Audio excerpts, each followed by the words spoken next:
Sony Sound presents Sajeev Podbox. Sajeev Podbox. नमस्कार, मैं हूं आपका दोस्त, आपकी कहानियों का साथी Sajeev, and now you are listening Sajeev Podbox. तो इसी के साथ दोस्तों, आज मैं फिर हाजिर हूं आपके बीच एक नई सीरीज खौफनाक कहानियों को लेकर। आज की कहानी फादर घोस्ट, जिसे लिखा है रीत शर्मा ने। तो चलिए बिना किसी और देर किए इस सीरीज की पहली कहानी को जरा खौफ से सुनते हैं। रात गहरा रही थी।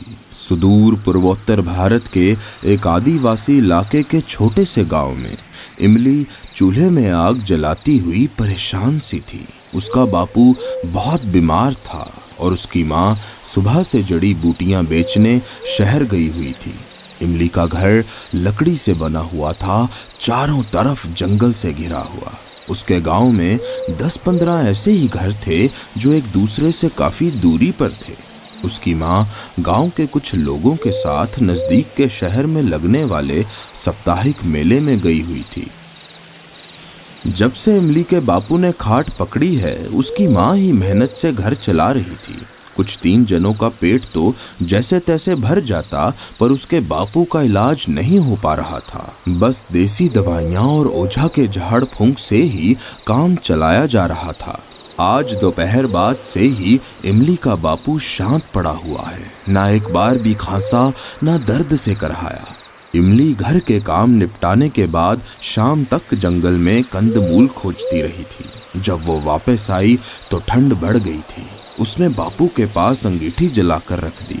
आज कितने दिनों बाद उसका बापू शांत है, आराम से सो रहा है। ये सोचते हुए इमली खाना पकाने की तैयारी करने लगी। अंधेरा घेर आया था और तेज बारिश भी शुरू हो गई थी, पर इमली की माँ का कुछ छता पता नहीं था।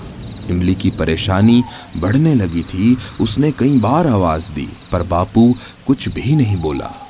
किसी को पड़ोस से कैसे बुलाकर लाए। बाहर बारिश तेज थी और पड़ोस कोई आधा किलोमीटर दूर। खाना कब का बन चुका था। वो 14 वर्षीय बालिका चुपचाप चूल्हे के आगे बैठी हुई किसी अनिष्ट की आशंका से कांप रही थी। तभी दरवाजे पर दस्तक हुई। इमली लगभग भागते हुए दरवाजे के पास पहुंची। उसे लगा जैसे माँ आ गई हो, पर अपने इलाके की रीत वो भूल गई थी कि जब तक रात में कोई 3 बार दस्तक ना दे या 3 बार तुम्हारा नाम ना पुकारे, तब तक ना दरवाजा खोलो, ना आवाज का उत्तर दो। इमली ने पहली दस्तक पर ही दरवाजा खोल दिया।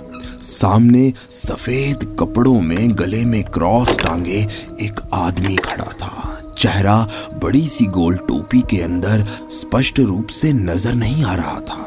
इमली ने पूछा, आप कौन हैं? वो खरखराती हुई आवाज में बोला, फादर घोस्ट। गांव में सुना है कि यहाँ एक आदमी बहुत बीमार है। मैं उसे देखने आया हूँ।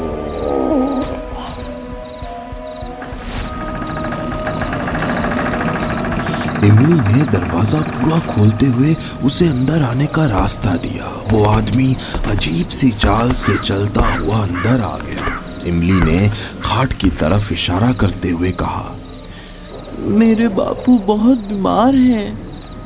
वो इमली के बापू के सिरहाने पड़े मूड़े पर बैठ गया। फिर इमली की ओर देखते हुए बोला, तुम्हारे बापू का आखिरी समय आ गया है।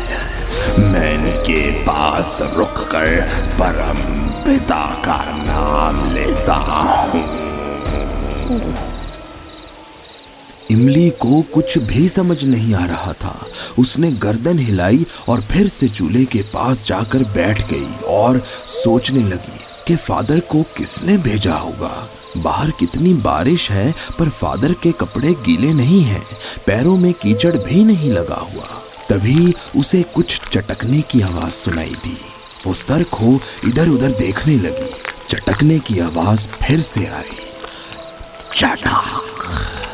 और फिर जैसे कोई जानवर हाँफ रहा हो, जैसे वो अपना शिकार खा रहा हो। इमली सहमी सी उठ खड़ी हुई और कान लगाकर सुनने लगी। बाहर सिर्फ बारिश की ही आवाज सुनाई दे रही थी। हजार आशंकाओं से घिरी वो कमरे की तरफ बढ़ी। वहां वो फादर उसके बापू के ऊपर झुका हुआ था और लगातार चबाने की आवाज उसके पास से ही आ रही थी। इमली कांपते हुए बोली, ये तुम क्या कर रहे हो? जब उस आदमी ने पलट कर देखा, उसकी शक्ल किसी भेड़िए जैसी थी। उसके मुंह से खून टपक रहा था, उसकी आंखें सुर्ख गहरी लाल थीं और इमली के बापू की छाती खुली पड़ी थी। खून बह बह कर जमीन पर आ गया था। ये सब देखकर इमली चीख मारते हुए बाहर भागी। तेज बारिश में पागलों की तरह दौड़ते हुए वो किसी तरह पड़ोस में पहुंची और अचेत होकर गिर पड़ी। जब गांव के लोग उसके घर पहुंचे तो इमली के बापू की अधखाई लाश और फादर के सफेद चोगे के अलावा उन्हें कुछ भी नहीं मिला। बस इतनी सी ही थी आज की कहानी, मेरी यानी सजीव की जुबानी। हमारी इस नई सीरीज की पहली कहानी आपको कैसी लगी कमेंट सेक्शन में जरूर बताइएगा। अगले हफ्ते फिर मिलेंगे एक नई कहानी, एक नए किस्से के साथ। तब तक अपना ध्यान रखिए और स्वस्थ रहिए।